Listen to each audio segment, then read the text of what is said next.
I'm going to call to the victim, Mr. Pedro Arrojo-Agudo, who is the Special Rapporteur on the human rights to safe drinking water and sanitation. Previously, he was a member of the Spanish Parliament. He served on the Commission on International Cooperation on Human Rights. He was also a professor on the area of fundamentals of economic analysis at the University of Zaragoza for many years, and he's been a professor emeritus there since 2011.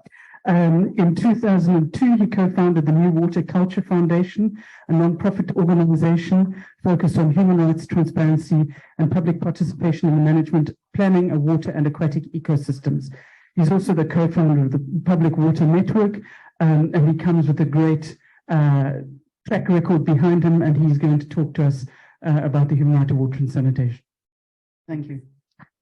Thank you very much. Well, thank you, first of all.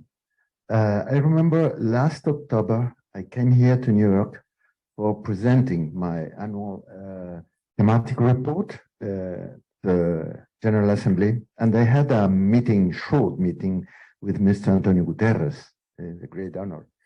And I told him, well, Excellency, we will have the conference on water next March. And he didn't know at that moment. Oh, tell me, which date? And you can note, no? And they said, well, in order you can imagine the importance of this event that you are organizing, imagine that it doesn't exist, the WHO, okay? And that every 2-3 years is the pharmaceutical lobby who convene a forum on health, global forum on health. Well, there is no anything else, we will go. But after the pandemic is the UN who convene a conference, World Conference on Health. Could you imagine the expectation on this conference? I said, well, this is that we have in water next year, okay? Well, as you know, it is the institutional weakness of the UN in water matters that has been the fact that the private initiative has occupied the space of the United Nations. It's the ones who organize every 3 years, I think, the World Water Forum, and so the grassroots movements organize the Alternative World Water Forum. And so I think this is the great importance of this conference. We are starting, it is at present, this is our start point for us, for beginning something else.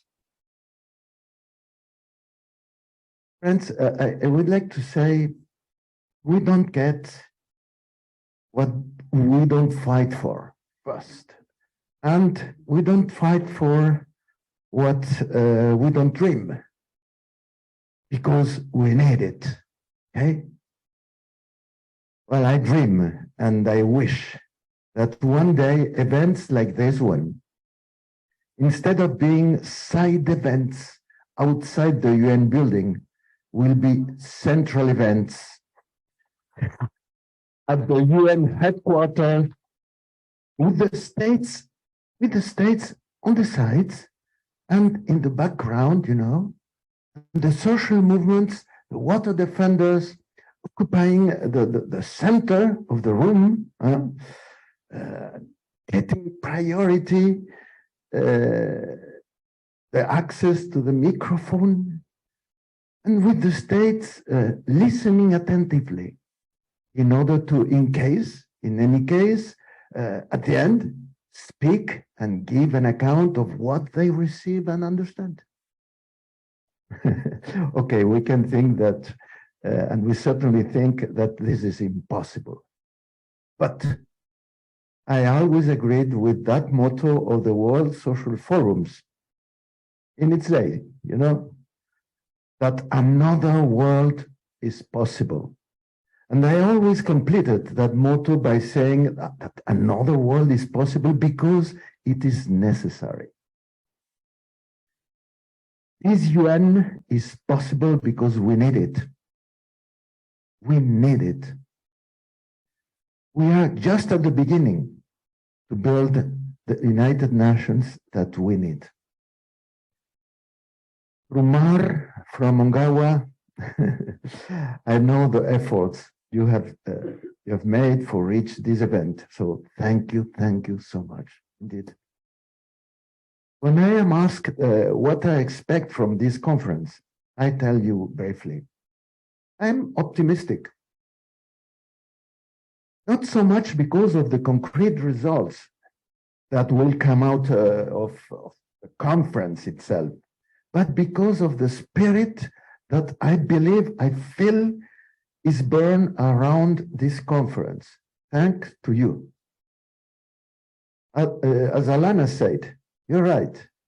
I was there. The presentation of the manifesto for water justice, I think it was the day before yesterday, I don't know, it's so confusing, was absolutely exciting. I nearly cried, really.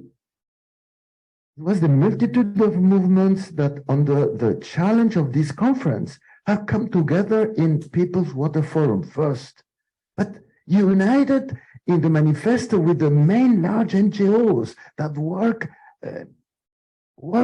and fight for from strategies different, without any doubt, of those of social movements, but also finally with indigenous leaders there, who rarely explicitly ally with non-indigenous organizations or movements. Everyone was there. Impressive. Never happened before. Well, they're united by this manifesto with the substantial contents that express the clamor of the silenced, often criminalized, persecuted, and even assassinated. All united under the collective identity of water defenders, claiming their character of right holders. I'm not against stakeholders. But what means stakeholders really here? Stakeholders in Spanish, we say interesados en el agua. And finally, there is another expression in Spanish that is nuanced, is que tienen intereses en el agua. You know, economic interest in water. They have this kind of interest and they have the means for lobbying every day. They have the office close to here. Okay, legitimate, no problem with it. But there is a gap with the water defenders, the right holders. So this idea is burning, is born in this moment. We are the protagonists. This new movement that is raising the clamor of the rights holders, demanding dialogue and joint work with the UN. We are offering to the UN. You are offering your best. I think the UN will have to reflect and understand the importance of the supply and demand that the water defenders are making of it. It is not just that the water defenders need a UN that will take up their role on this front, but that the UN needs the energy and legitimacy that the water defenders, the water defenders movements are offering to the UN. And I'm sure it will come. Thank you very much.